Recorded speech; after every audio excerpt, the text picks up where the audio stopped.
In the small town of Maplewood, nestled among the beautiful Blue Ridge Mountains, mornings always carried the scent of fresh coffee and fallen leaves. Life was peaceful, and Emily Carter, a young English teacher, enjoyed the town's charm alongside her loyal companion Max, a German shepherd, whose presence was adored by all. Max had exemplary behavior, polite, charismatic, and with an intelligence that always surprised those who met him. During their daily walks, Max was the center of attention. Children called his name, elderly folks leaned down to pet his head, and even shopkeepers saved treats for him. Among the tree-lined streets of Maplewood, he was nearly a living legend. It was on one of these walks that something unusual happened. The sky was painted in warm autumn hues, and the ground was carpeted in golden leaves. Emily, holding Max's leash, strolled casually down Main Street. Joe Hawkins' donut shop filled the air with the sweet aroma of cinnamon, and everything seemed peaceful until Max abruptly stopped. He tugged hard at the leash, his eyes fixed on an old sewer hatch on the sidewalk. "Max, what is it?" Emily asked, confused.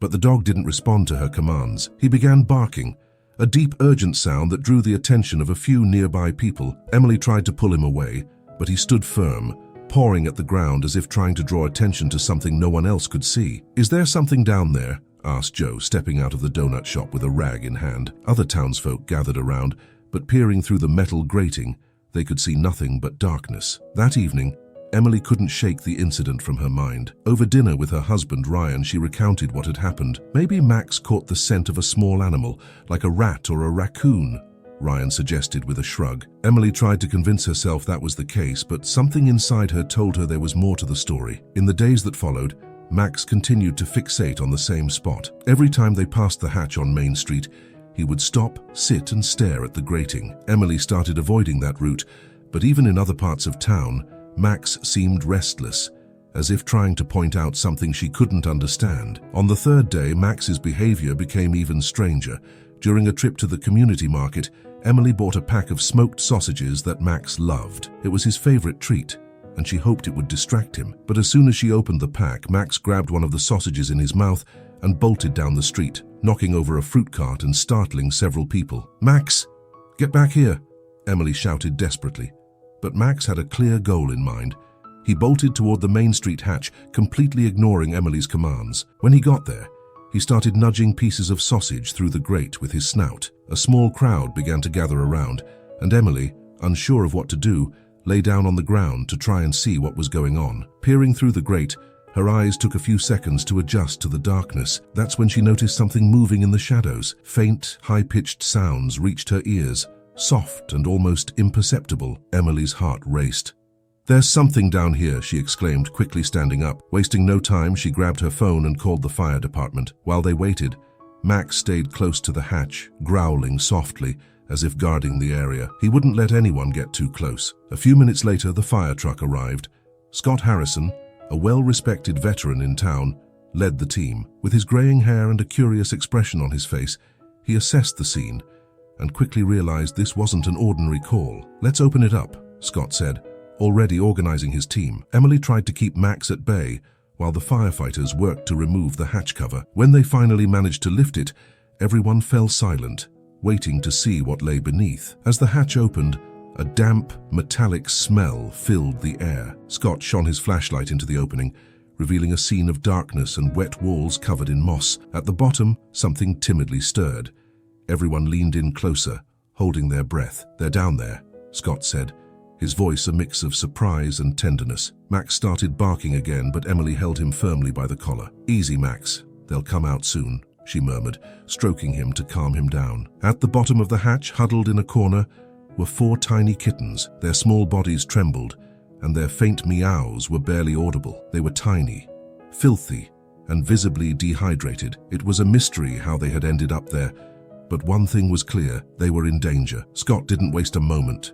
Carefully, he descended through the opening using a harness while his team held the rope steady. As he reached the bottom, the kittens recoiled, trying to hide even further. "It's okay, little ones, I'm here to help," Scott murmured, moving slowly to avoid scaring them. The crowd that had gathered watched attentively.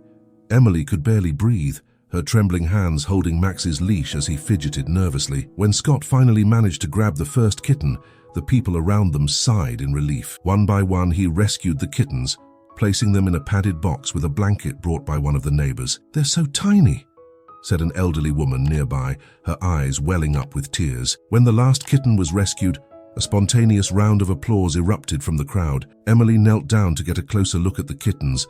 They were thin and shivering from the cold, but they were alive. "You were amazing, Max," Emily said emotionally, hugging the German Shepherd. He finally seemed to relax but kept his eyes fixed on the kittens, as if he knew his mission wasn't over yet. The kittens were immediately taken to the clinic of Dr. Linda Brooks, the local veterinarian known for her dedication and love for animals. Emily and Ryan accompanied Max there, while the whole town seemed to buzz with excitement about the incredible feat of the German Shepherd. At the clinic, Dr. Brooks carefully examined the tiny creatures. "They're dehydrated and malnourished, but nothing a few days of intensive care can't fix," she said, stroking the smallest kitten, a grey one with bright blue eyes, though still weak. Emily sighed with relief, feeling tears well up in her eyes. "Thank God. I never would have found them without Max," she said, looking at the dog lying next to her, observing everything intently. While the veterinarian tended to the kittens, Emily began to wonder what she would do with them.